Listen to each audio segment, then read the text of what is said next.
सबसे खुश पक्षी। एक कौवा एक वन में रहा करता था। उसे कोई कष्ट नहीं था और वह अपने जीवन से पूरी तरह संतुष्ट था। एक दिन उड़ते हुए वह एक सरोवर के किनारे पहुंचा। वहां उसने एक उजले सफेद हंस को तैरते हुए देखा। उसे देखकर वह सोचने लगा, ये हंस कितना सौभाग्यशाली है जो इतना सफेद और सुंदर है। इधर मुझे देखो, मैं कितना काला और बदसूरत हूँ।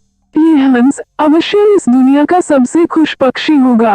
वो हंस के पास गया और अपने मन की बात उसे बता दी। सुनकर हंस बोला, नहीं मित्र, वास्तव में ऐसा नहीं है। पहले मैं भी सोचा करता था कि मैं इस दुनिया का सबसे सुंदर पक्षी हूँ, इसलिए बहुत सुखी और खुश था। लेकिन एक दिन मैंने तोते को देखा जिसके पास 2 रंगों की अनोखी छटा है।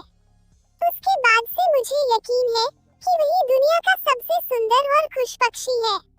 हंस की बात सुनने के बाद कौवा तोते के पास गया और उससे पूछा कि क्या वह दुनिया का सबसे खुश पक्षी है। तोते ने उत्तर दिया, मैं बहुत ही खुशगवार जीवन व्यतीत कर रहा था जब तक मैंने मोर को नहीं देखा था। किंतु अब मुझे लगता है कि मोर से सुंदर तो कोई हो ही नहीं सकता, इसलिए वही दुनिया का सबसे सुखी और खुश पक्षी है। इसके बाद कौवा मोर की खोज में निकला। उड़ते उड़ते वह एक चिड़ियाघर पहुंचा। वहां उसने देखा कि मोर एक पिंजरे में बंद है और उसे देखने के लिए बहुत सारे लोग जमा हैं।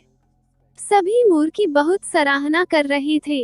सबके जाने के बाद कौवा मोर के पास गया और उससे बोला, तुम कितने सौभाग्यशाली हो जो तुम्हारी सुंदरता के कारण हर रोज हजारों लोग तुम्हें देखने आते हैं।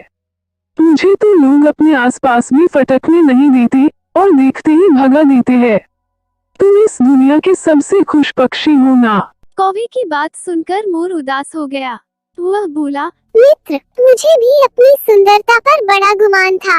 मैं सोचा करता था कि मैं इस दुनिया का क्या बल्कि इस पूरे ब्रह्मांड का सबसे सुंदर पक्षी हूँ, इसलिए खुश भी बहुत था।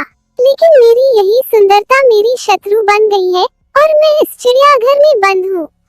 यहाँ आने के बाद इस पूरे चिड़ियाघर का अच्छी तरह मुआयना करने के बाद मैं इस नतीजे पर पहुँचा हूँ कि कौवा ही एक ऐसा पक्षी है जो यहाँ कैद नहीं है।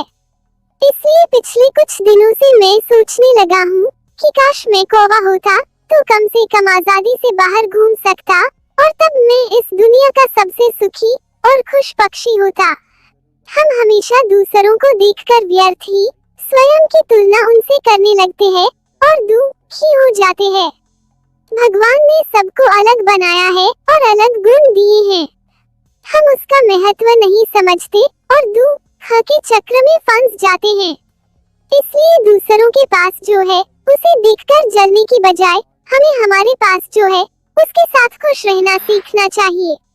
खुशी बाहर ढूंढने से नहीं मिलती, वो तो हमारे अंदर ही छिपी हुई होती है।